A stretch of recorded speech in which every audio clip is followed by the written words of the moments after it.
The desert had been peaceful that morning. The sky clear, the air still, the sun rising over the mountains like it had for 1,000 years. Caleb Cross had been riding since dawn, moving his small herd toward the summer grass, thinking about nothing more than water and shade and the miles ahead. He had been a cowboy for 15 years, had learned to read the land, to feel the weather in his bones.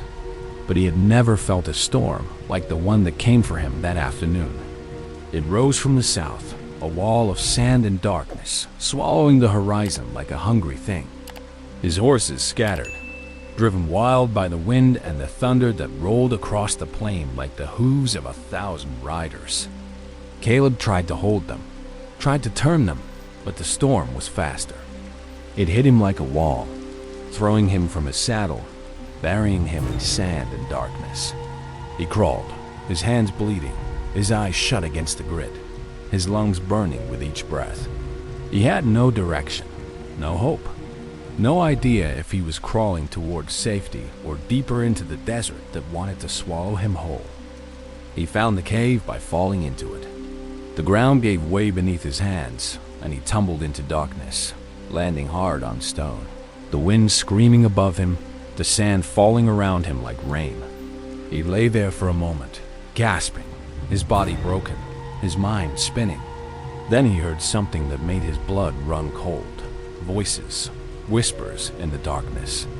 He forced his eyes open, forced himself to see, and in the dim light that filtered from somewhere above, he saw them, women, 10 women, standing in a circle around him, their faces shadowed, their eyes bright. He reached for his gun, but it was gone, lost in the storm. He lay on the stone floor, defenseless, waiting for the blow that would end him. It did not come. One of the women stepped forward, older than the others, her hair white with age, her face carved by years of sun and sorrow. She knelt beside him, looked at his wounds, his hands, his face. Then she looked at the others and spoke in a language he did not understand. They moved then, not to harm him, but to help. They lifted him, carried him deeper into the cave, laid him on a bed of furs. He slept for a day, maybe longer. When he woke, the storm had passed, and the cave was filled with the soft light of a fire that burned in a stone hearth. He was alone, his wounds bandaged, his clothes cleaned, his hands wrapped in something that smelled of herbs. He sat up slowly, his head pounding, and looked around. The cave was larger than he had thought, a chamber carved by water and time, with openings that led to deeper darkness. Furs hung on the walls, pots sat by the fire, and in the shadows, he saw the women watching him. The oldest woman came to him again, carrying a bowl of something that steamed in the cool air. She knelt beside him and offered it, and he took it, his hands shaking. He drank, and it was broth, warm and rich, filling the emptiness in his belly. When he had finished, she looked at him and spoke in English, her voice rough with age. "You are far from your people." He nodded, not knowing what to say. "My people are gone," she said. "The soldiers, the reservation, the men are dead or scattered. We are all that is left. 10 women, hiding in the rocks, waiting to die." He looked at her, at the others, at the faces that watched him from the shadows. He saw the hunger in them, not for food, but for something else. For hope, perhaps. For a future. "Why did you help me?" he asked. She smiled, a thin, sad thing. "Because you are a man. Because we have not seen a man in 2 winters. Because maybe, if the Spirit sent you, there is a reason." She looked at the others, and something passed between them, a silent understanding. "We have decided. You will stay. You will lead us. You will be our chief." He stared at her, thinking she was joking, thinking he had misheard. But her face was serious, and the faces of the other women were serious, and he realized that they meant it. "I can't," he said. "I'm not one of you. I don't know your ways, your language. I'm a cowboy, a drifter. I don't even have a horse." The old woman shook her head. "We do not need a man who knows our ways. We need a man who can protect us, who can hunt, who can help us survive the winter. The soldiers will not come here. The raiders will not find us. But we are women alone, and there are things we cannot do alone." He lay back on the furs, his head spinning, his body too weak to argue. He thought about running, about finding his way back to the trail, to the life he had known. But there was no trail, no life. His horses were gone, his herd scattered, his gear buried in the sand. He was as lost as they were, as alone as they were. He closed his eyes and slept again, and when he woke, he did not run. He stayed. He told himself it was because he had nowhere else to go. But he knew, even then, that it was something more. He learned their names slowly, painfully, his tongue stumbling over the sounds that did not come easily. The old woman was Nana, the keeper of stories, the one who had decided his fate. There was Lena, who had lost her husband and her sons to the soldiers. There was Saya, who was young, barely a woman, her eyes still bright with the fire of a girl who had not yet given up. There were 7 others, their faces blending together at first, then separating into individuals with their own grief, their own hope, their own reasons for staying in the cave that had become their world. He learned to hunt for them, to track the deer that came to the spring at dawn, to set snares for the rabbits that lived in the rocks. He learned to find water in places where there seemed to be none, to read the sky for storms, to move through the desert without leaving tracks. They taught him their ways, and he taught them his. He built them a better fire, showed them how to smoke meat so it would last, how to make the cave warmer against the cold that was coming. Slowly, the women began to look at him differently, not as a stranger, but as one of them. The months passed. The winter came, cold and hard, but the cave held the warmth, and the stores they had laid in held against the hunger. They sat together in the darkness, telling stories, waiting for the sun to return.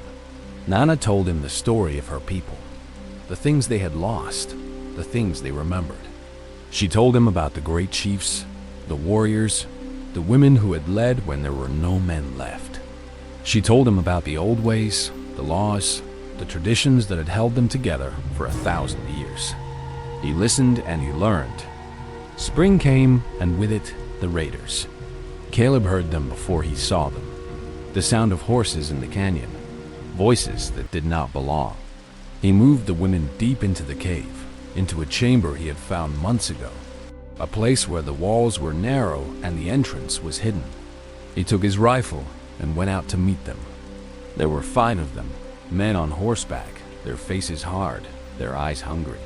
They had found the cave, had seen the smoke, had come to take what they could. Caleb stepped out of the rocks, his rifle raised, and faced them alone. They laughed at him at first, 1 man against 5, a white man in Apache clothes, standing in front of a cave full of women. They told him to step aside, to give them what they wanted, to leave while he still could. He did not move. He did not speak. He raised his rifle and fired, and the first man fell from his horse. The others scattered, firing wildly, but Caleb had the rocks, had the cave, had a reason to fight that they did not. One by one, he picked them off, and by the time the sun set, they were gone, their horses running empty into the desert. He went back into the cave, bleeding from a wound in his arm, his face pale, his hand shaking. The women came to him, cleaned his wound, bound it with the herbs that Nana had used since she was a girl. They did not speak. They did not need to. He had done what they had asked of him. He had protected them. He had been their chief. When his wound had healed, Nana came to him, and in her hands she carried something he had never seen before. A headdress, old and worn, the feathers faded, the leather cracked. "This belonged to my grandfather," she said. "He was a chief. He led our people when there was nothing left to lead. I give it to you now." He went back into the cave, bleeding from a wound in his arm, his face pale, his hand shaking. The women came to him, cleaned his wound, bound it with the herbs that Nana had used since she was a girl. They did not speak. They did not need to. He had done what they had asked of him. He had protected them. He had been their chief. When his wound had healed, Nana came to him, and in her hands she carried something he had never seen before. A headdress, old and worn, the feathers faded, the leather cracked. "This belonged to my grandfather," she said. "He was a chief. He led our people when there was nothing left to lead. I give it to you now." He wore the headdress that night, not because he wanted to, but because they wanted him to. They built a fire, a great fire that filled the cave with light, and they danced and sang, and for the first time in years, they were not afraid. He watched them, these women who had been left to die, who had been forgotten by their people and by the world. He watched them laugh, and he knew that he had found something he had not been looking for. A home, a people, a reason to be something more than a man drifting through a world that had no place for him. The months became years. The cave became a village, small but strong, a place where women who had been forgotten could live without fear. They built new shelters, planted gardens in the canyon, raised goats and chickens. Caleb taught them to read, to write, to speak the language of the white men who might come looking for them. They taught him their songs, their stories, the history of a people who had survived worse than anything the desert could throw at them. He was their chief, but he was also their friend, their brother, their father. He was what they needed him to be. The soldiers came one day, not to fight, but to find. They had heard rumors of a village in the canyon, of women living alone, of a white man who led them.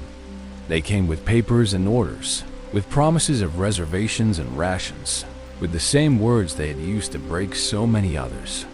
Caleb met them at the entrance to the canyon, his rifle in his hands, the headdress of Nana's grandfather on his head. "These women are not going to a reservation," he said. "They are free. They are living on land that was theirs before you were born. You will leave them alone." The soldiers looked at him, at the women who stood behind him, at the village that had grown from nothing. They saw something in his face that made them hesitate, something that told them this fight was not worth winning. They turned their horses and rode away, and the women of the canyon watched them go. Nana came to stand beside Caleb, her hand on his arm, her eyes bright with tears. "My grandfather would be proud," she said. He looked at her, at the women who had made him their chief, at the home he had built with his own hands, and he smiled. "I'm proud," he said, "of all of you." They stayed in the canyon, those 10 women and the cowboy who had stumbled into their lives. They built a life, a community, a future where there had been none. And when the old ones died and the young ones grew, and the children were born who would carry the stories forward, they told the tale of the cowboy who came out of the storm, who was made chief by women who had nothing to give but their trust. They told of how he stayed, how he fought, how he became one of them. They told of how a man who had nothing found everything in a cave in the desert, with 10 women who had been forgotten by the world. And the story they told was not of a stranger who became their chief. It was of a man who became their family,